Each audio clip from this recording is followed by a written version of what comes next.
Welcome back to Critical Corner, unfiltered commentary, not your truth, the real truth.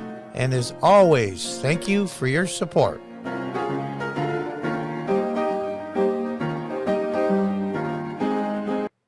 Hi folks, welcome back.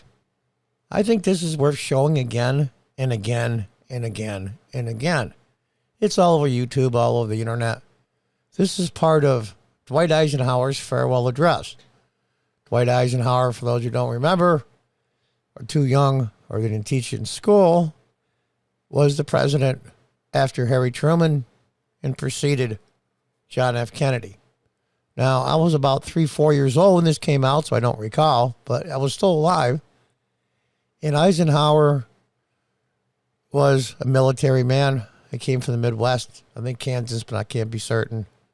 Brought himself up through the ranks. He ended up being the Allied commander of the forces in the European theater in World War II, supreme Allied commander. He had say over all the armed forces, no matter what country, in the European theater. That makes him a big deal and an expert. And then you add 8 years of being president of the United States, just when the Cold War was really heating up. And this is his last speech, his so-called farewell address. And what he says, this is only part of it. It's like 15, 16 minutes long, but this is the part I want to emphasize. Listen to what he has to say. Now, remember something. He didn't have to do this. He could have just said, thank you to American people. I wish you well, God's grace, all that stuff, and tell how wonderful America is and how the war is over and prosperity coming our way. And he could have been a politician, but he told the truth. At least this portion of his speech. I don't know the rest of it that well, but this part I know very well because I've seen it dozens of times. Listen to what he has to say. I won't interrupt. And think, my God, my God, my God, how could this guy be so right and nobody listened? Let's listen. A vital element in keeping the peace is our military establishment. Our arms must be mighty, ready for instant action, so that no potential aggressor may be tempted to risk his own destruction. Our military organization today bears little relation to that known of any of my predecessors in peacetime, or indeed by the fighting men of World War II or Korea. Until the latest of our world conflicts, the United States had no armaments industry. American makers of plowshares could, with time and as required, make swords as well. But we can no longer risk emergency improvisation of national defense. We have been compelled to create a permanent armaments industry of vast proportions. Added to this, 3.5 million men and women are directly engaged in the defense establishment. We annually spend on military security alone more than the net income of all United States corporations. Now, this conjunction of an immense military establishment and a large arms industry is new in the American experience. The total influence, economic, political, even spiritual, is felt in every city, every state house, every office of the federal government. We recognize the imperative need for this development, yet we must not fail to comprehend its grave implications. Our toil, resources, and livelihood are all involved. So is the very structure of our society.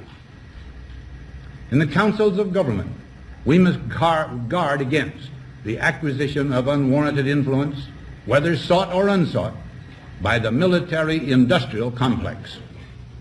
The potential for the disastrous rise of misplaced power exists and will persist. We must never let the weight of this combination endanger our liberties or democratic processes. We should take nothing for granted. Only an alert and knowledgeable citizenry can compel the proper meshing of the huge industrial and military machinery of defense with our peaceful methods and goals, so that security and liberty may prosper together. Now, look at that. Listen to that, I should say. This is a man that knew what the hell he was talking about. Supreme Allied Commander in the most destructive military conflict ever in the history of the world. He was in charge, ultimately, in the end, for the landing on Normandy on D-Day. He was in charge of all of it. Without his express okay in command, nothing could have been done in the European theater of any consequence. He led the coalition against Germany. So he knows what he's talking about when it comes to military. There's probably no one at this time. My guess this is late 59, early 60. I don't remember the exact date. That he was probably the most knowledgeable man in the world about the military-industrial complex because of his time in the military and him being the supreme Allied commander and the commander-in-chief of all armed forces in the United States for 8 years. After that, I consider him an expert's expert.